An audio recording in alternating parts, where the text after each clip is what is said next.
por të papriturat nuk kanë fund. Një kategori njerëzish të përjashtuar nga ligji i dhjatës së vjetër, ndot na befasojnë me guximin e tyre. Morën vesh që Jesui i kalonte asaj Jude dhe besuan që ky ishte shansi i tyre i fundit, o sot o kur. Në librin e Levitikut na thuhet që kjo kategori kalonte përmes një ekzaminimi të hollësishëm për sa i përket sëmundjes së lebrës. Të ndarë, të vequar, të mbuluar në fytyrë dhe të detyruar të thrasin papastër. Por çfarë antishfaqje? Njeriu i sotëm i rënë, i papastër, rebel, arrogant, për ta filmuar veten qëndron krenar dhe tregon çdo gjë nga vetvetja me pompozitet. Madje, edhe ku nuk ka asnjë vlerë, vesin e paraqet si virtyt me një lupë të madhe që një milingon e tregon si të jetë një deve. Por pavarësisht situatës, lebrozët morën guxim dhe therasin: "Mjeshtër Jesu, ki mëshirë për ne." E din pengesën, gjendjen, statusin, izolimin, ankthin e të qenurit për herë, rrezik infektimi për vëllezërit e tyre. Shohin një shpresë diktuese, së brendshmi Jesui, vetëm ai të shpëton. Njeriu të sotëm, kjo copë historie, ai bën përshtypje, ai motivon, ai zgjon prej gjumit letargjik të përditshmërisë dhe të motos: "Ha, pi dhe fre, jeta është e shkurtër." Nga krahu tjetër, i tërdhëmshur Jesu i përgjigjet thirrjes pa ngurim. I pranon sepse në thellësitë të tyre shikon qartë dëshirën për shpëtim dhe rikthim në normalitet. Kjo gatishmëri e tij nuk sos, por vazhdon edhe sot, sepse ai ishte i njëjtë dje, sot dhe përjet, na thot Pavli i hyjshëm në letrën drejtuar Hebrejve. Në njerëzit na pret, është i gatshëm të dëgjoj, të mirëpres thirrjet tona, mjafton ta duam, dhe ta pranoj me vullnetin e lirë. Në praninë e tij u ndjen të shliruar, dhe ju bindën zërit e tij që tha: "Shkoni tek priftërinj." Sepse ai erdhi si përmbushës i ligjit, i prirur që këtë vepër të mirë ta vinte re edhe ata që shërbenin në tempull. Udhës së kthimit u pastruan nga lebra. Pas kaq kohësh u bën të dëshiruar nga njerëzit të lirë, të pastër. O çfarë gëzimi!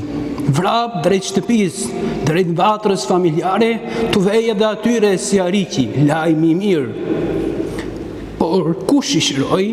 Bamirës i madh, ai që u tha: "Kthehuni tek priftërinjt." Nga të 10 njëri ndërgjegjësohet që duhet thënë faleminderit. Tek shëruesi që përveç trupit ju dha mundësinë për të ndriçuar edhe shpirtin. Si harruan të nëntët? Pyesim sot, sa të pamend. Por tek vështrojmë ata, vëmendja kthehet tek jeta jon personale. Mirë të nëntët nuk dhan falënderim, por ne jemi mirënjohës dhe priremi nga dëshira e mirë për t'i thënë faleminderit Jesuit. Për çfarë? Për të gjithë udhëtimin që bëjmë çdo ditë së bashku. Sa herë të hidhërojmë, sa herë të mohojmë me sjelljen tonë, sa herë të tradhëdojmë e të lëmë vetëm në Getsemani, ku pikat e djersë së sate kthehen në gjak dhe ne në gjumin e plogështisë. Sa herë të shohim si objekt të plotësimit të dëshirave tona dhe asnjëherë s'të themi faleminderit për gjithçka. Prapse prap ti o Zot nuk nguron të thuash 70 herë 7 herë. Nëse kthehesh, pasi ke qenë me të nëntët, po aq herë do të dua, sepse emri im është dashuri. Ungjilli na jep një dëshmi rrënqethse. Vendimi i vetmi që u kthye dhe falenderoi ishte samaritan, samaritan. Për veshin e asaj kohe tingëllonte si një super deklarat: armiku falenderoi. Çudia është edhe për ne sot. Ndjenjën e pastër të falënderimit mund ta hasim atje ku nuk na e pret mendja. të çmon o Zot dhe të nderon syri një lypsi, qëndrimi një të braktisuri, heshtja e një të papërkrahuri, qëndrimi stoik i një të dënuari pas hekurave, shpreja kodimplot një të urituri, por në tërsinë e këtyre dibareve qëndron dhe lulëzon fjala faleminderit.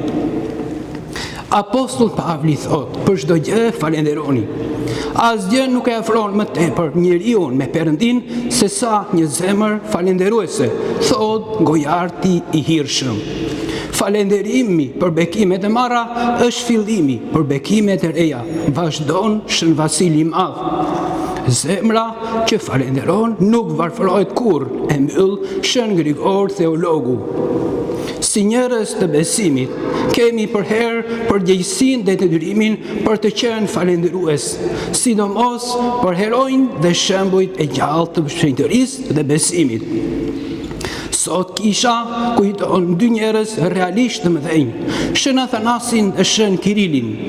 Ata lanë një shembull të gjallë, duruan shpifje, u akuzuan, u shan, u luftuan, u përndoqën, por në thellësi të zemrës së tyre patën një gëzim të pashprehur, se atje qëndron ai, burimi i vërtet, Isu Krishti. Shën Athanasi tregoi se ishte një pishtar i vërtet, duke i mbajtur mbi vete të gjitha padrejtisht për hir të kryqëzuarit. E quajtën i pagdhendur, intrigant, komplotist, taksues i rënd, pengues i grurit në kohë zije buke. Të gjitha i priti me durim si një peshkop i denj. Sot, më shumë se kur, njeriu ndjen nevojën e një përvoje hiri të tillë, sepse duke qenë për herë nën presionin e botës, të flaktej bindjen kult, të shpirt ankesës dhe të ndjesh ijeve të tij ndjenjën e falenderimit. Zoti i drejtësisë Samaritanit që u kthye, së Zoti i drejtohet Samaritanit që u kthye dhe falenderoi, besa jote të shpëtoi. Pra, bindja që pati te Isuji, i cili dhe shëroi, e ai e falenderoi, ja vlen dhe shërben për ne si një shembull gjatë udhëtimit ton. Ta kryej me dinjitet dhe të jemi falenderues Perëndis për çka bëri, bën dhe do të bëj, se çdo bekim vjen nga ai i vetmi burim i diturisë, urtësisë dhe dashurisë, Isu Krishti. Amin.